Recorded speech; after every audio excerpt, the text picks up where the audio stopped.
Assalamualaikum Bu Iva. Waalaikumsalam Pak Haris. Boleh minta waktunya sebentar? Boleh, Pak Haris. Saya ada tugas untuk Oke. mewawancarai di modul 3.1, mewawancarai 2 kepala sekolah. Di antaranya saya minta waktu dari jenengan. Di sini nanti saya akan memberikan sebuah pertanyaan-pertanyaan kepada jenengan terkait masalah-masalah nanti solusinya gimana yang tentunya jenengan sudah berpengalaman. Oke, siap Pak Haris. Ya. Oke, Ini cukup. saya ada panduan Oke. dari LMS juga, panduan pertanyaan tentang wawancara atau built-in question for the interview. Ya. Mohon maaf ya Bu Monggo, sebelumnya. Pak Haris. Oke. Ini untuk pertanyaan pertama. Selama ini bagaimana jenengan dapat mengidentifikasi kasus-kasus yang merupakan dilema etika atau sebuah kebimbangan atau bujukan moral? Terus untuk pertanyaan yang pertama itu tadi mengidentifikasi dilema etika atau bujukan moral. Jadi seperti apa Bu?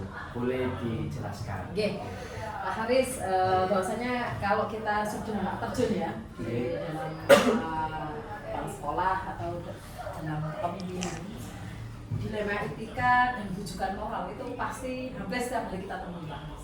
Hampir ya, Bu? Hampir ya, hampir setiap hari kita temukan. Oleh karena itu dalam mengidentifikasi atau mengelompokkan kasus-kasus ya, itu jika kasus tersebut ya itu benar ya, melawan benar ya, benar versus benar, itu berarti kita kelompokkan dalam dilema etika.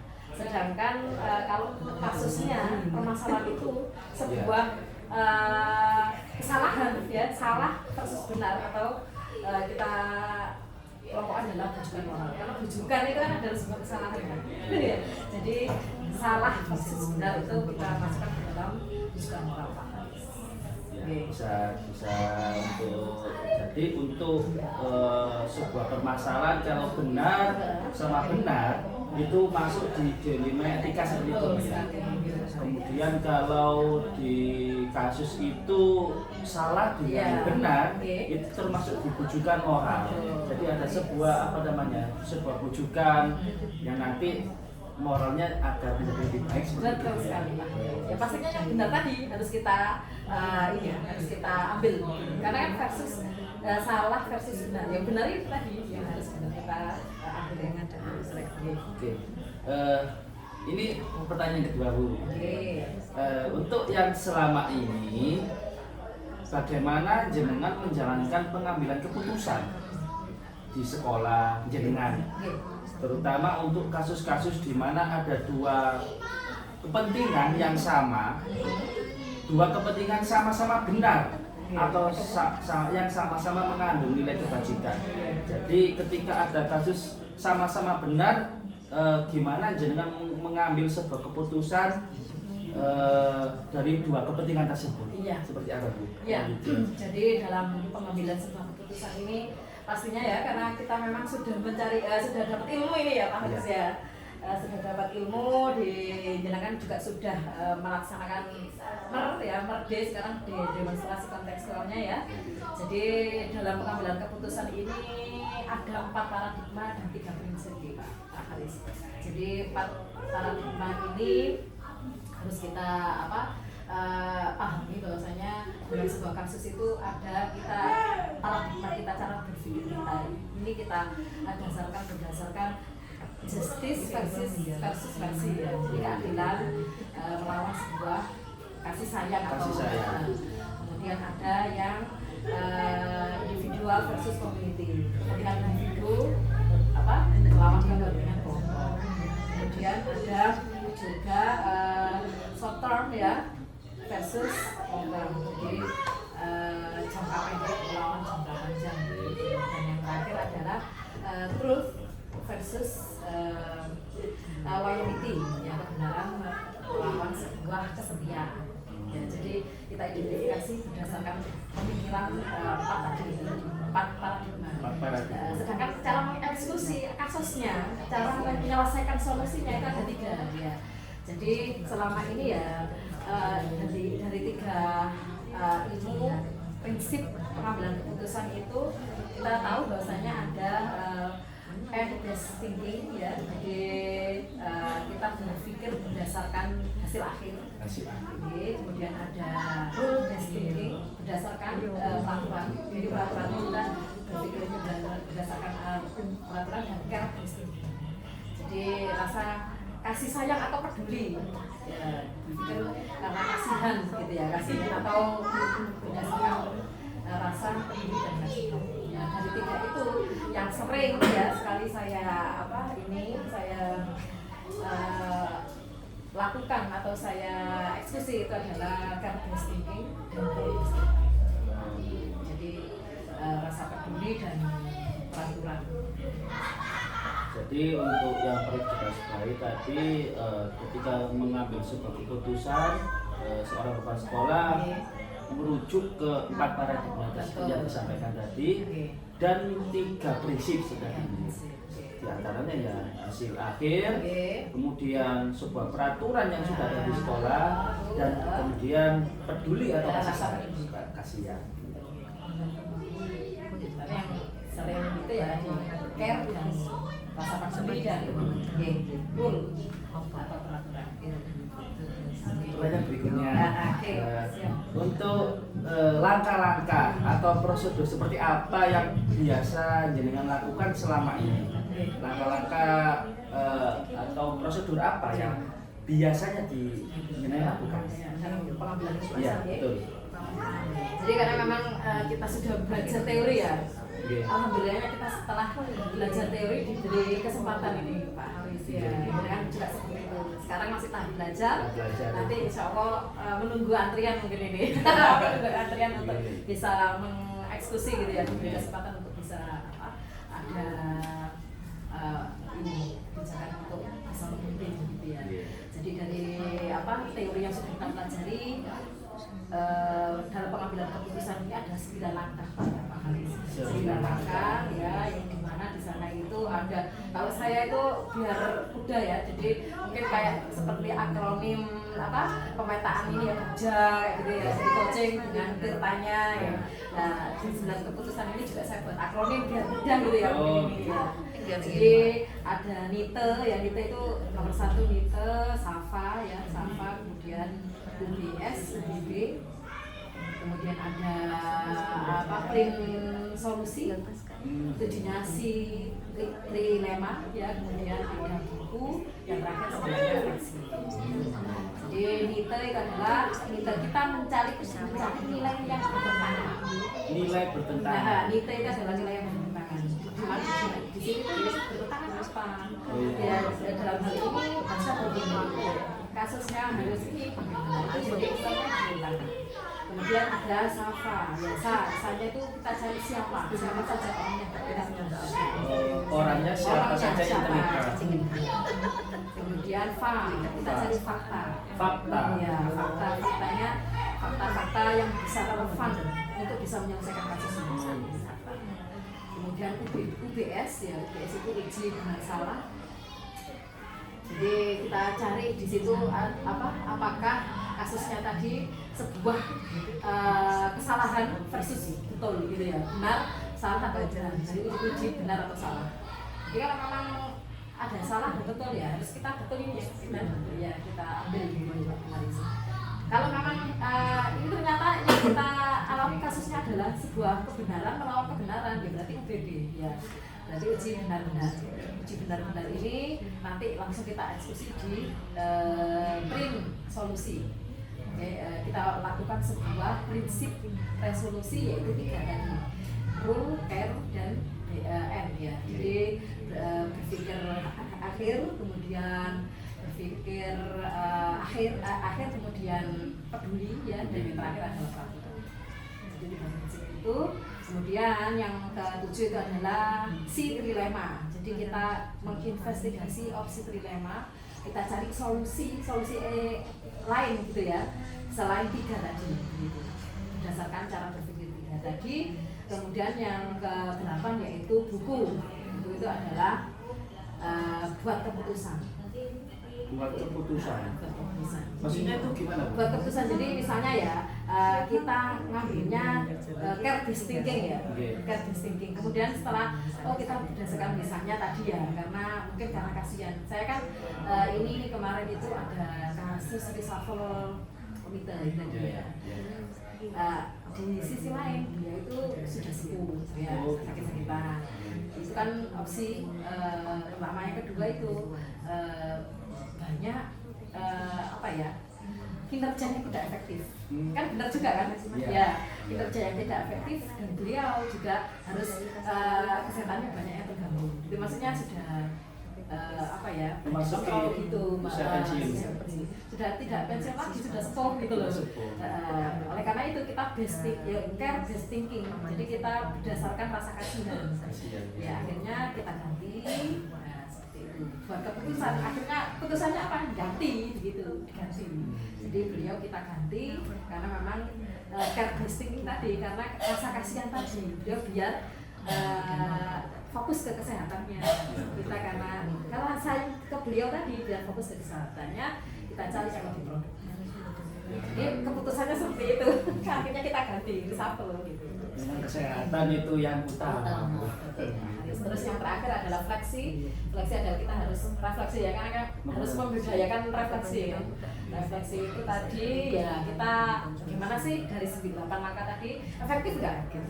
Ya kira-kira yang apa, kalau efektif bagaimana, apa yang perlu diperbaiki, apa yang perlu ditambah, seperti itu Pak Haris. Itu yang biasanya karena memang kita kan sudah dapat teori ya. Nah saya biasanya seperti itu, 9 langkah itu tadi. Yang sering dipakai memang dari 9 langkah ini ya, antaranya juga sebuah nilai yang bertentangan, kita mencari sebuah nilai di mana yang itu ada benar ada salah, kemudian siapa pelakunya, siapa yang terlibat, kemudian mencari sebuah kenyataan fakta. Kemudian juga ada uji benar salah seperti itu. UBS, UBD. Kemudian yang terakhir mungkin merefleksi gimana dari 8 langkah tadi, efektif apa enggak, apa yang perlu diperbaiki, apa yang perlu ditingkatkan.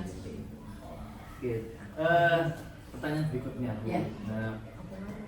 Hal-hal apa saja yang selama ini jenengan anggap efektif dalam pengambilan keputusan pada kasus-kasus terutama di dilema etika? Ya, kalau di dilema etika ini menurut saya yang lebih efektif adalah care-based thinking katanya. Menurut saya seperti itu, care-based thinking. Jadi kita berpikirnya berdasarkan rasa peduli dan kasih sayang.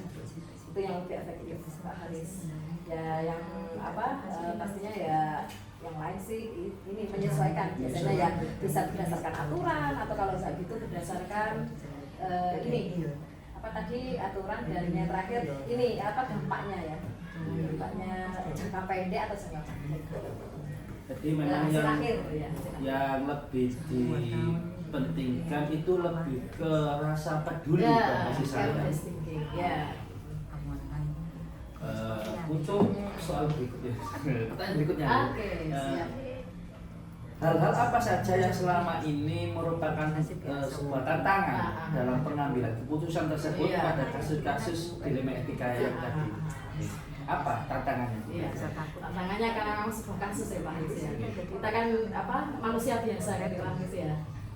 Apalagi kalau pas mungkin banyak trouble atau banyak sebuah pikiran gitu ya, jadi mungkin yang menjadi sebuah tantangan karena memang harus dituntut berpikir cepat. Ini biasanya sih emosi gitu ya, jadi kita harus stabilkan emosi itu tantangannya.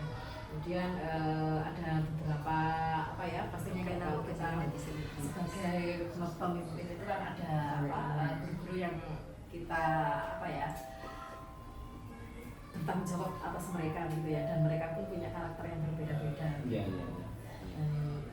Dengan karakter mereka yang berbeda-beda, ada yang karakternya memang slow gitu ya, resiko saja dominasi gitu. Nah kita ya harus memiliki sebuah apa ya, memiliki sebuah pegangan atau intinya sebuah apa yang harus kita pertahankan gitu ya. keputusan. Dan yang terakhir mungkin selain apa tadi? Emosi, karakter yang berbeda.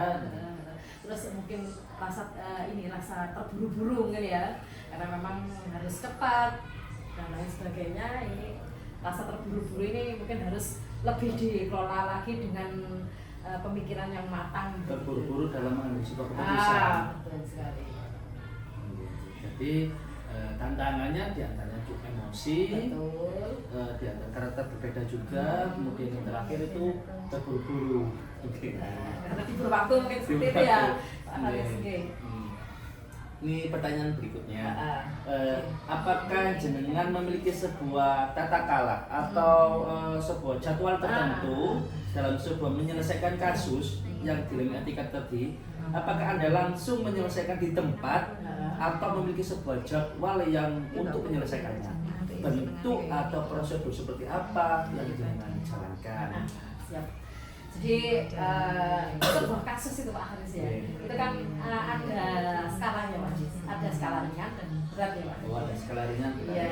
Jadi kalau memang ringan ya terus kita dilema etikanya kita selesaikan waktu itu juga. Oke, karena memang kan ini benar-benar tapi apa mudah lah ya. Kita langsung base-nya apa gitu. Jadi kita berpikirnya berdasarkan apa? Langsung misalnya care gitu ya, berdasarkan bahasa peduli ya kita langsung itu kalau ringan. Kalau berat mungkin ada banyak pengaruh yang di sana itu benar-benar apa ya dalam jangka panjang dalam jangka pendek kita pikirkan itu apa berdampak begitu ya. Intinya ya kasusnya berat ya harusnya kita membutuhkan banyak waktu ya banyak sekali orang-orang yang kita libatkan, kemudian mungkin harus ada koordinasi dan kolaborasi yang apa harus kita kita adakan gitu dengan pihak-pihak yang tadi. Jadi tergantung kasusnya Bu ya. Itu termasuk skala ringan atau skala berat. Kalau skala ringan mungkin bisa diatasi langsung. Kalau skala berat membutuhkan sebuah waktu kolaborasi. Betul. Dan jadwal yang mungkin ya jadwal untuk bisa ketemu semua begitu. Pertanyaan berikutnya, adakah seseorang atau faktor-faktor apa yang selama ini mempermudah atau membantu jenengan dalam mengambil sebuah keputusan dalam kasus dilema etika tersebut? Karena memang sebuah dilema etika ini mungkin kalau dalam grup gerak ini ya, ini kan ada sudah kita pelajari 4 teori ya, teori 4 paradigma, 3 prinsip dan 9 langkah ini tadi kan sangat membantu sekali ya, Pak Haris ya. Itu kalau misalnya ada orang yang sama-sama dengan kita itu kan akan terbantu gitu ya. Mungkin di sekolah itu ada CGT-nya gitu, bisa diajak rembuk gitu ya. Tapi karena memang di sini nggak masalah sih. Dan alhamdulillahnya di sini saya meskipun tidak ada CGT, kita ada seorang komite yang benar-benar memiliki pengalaman yang luar biasa. Terus dedikasi beliau yang juga begitu luar biasa. Kemudian yang dedikasi keikhlasan beliau untuk memajukan sekolah ini. Jadi kita punya komite yang luar biasa dengan keterbatasan sekolah sih ini, tapi beliau memang benar-benar all gitu ya dengan kita. Kemudian ada di sini kolaborasi guru-guru ya yang memiliki pengalaman ya. Jadi kita bisa menyelesaikan dilema etika ini berdasarkan yang masukan dari beliau-beliau ini yang sudah berpengalaman. Jadi ada mungkin dari mungkin dari gurunya tadi yang berpengalaman tadi. Makanya biasanya kalau kita awal ya Bu, ada seperti ini kita harus memutuskan kan dilema etika ya. Terus biasanya bagaimana pengalaman jenengan gimana? Jadi gitu kita gali. Karena mereka sudah banyak pengalaman. Justru kita banyak belajar dari mereka gitu. Nanti jenengan awal-awal pasti seperti itu. Biasanya bagaimana? Pengalaman jenengan bagaimana? Karena kan kita takut ya kalau asal salah langkah.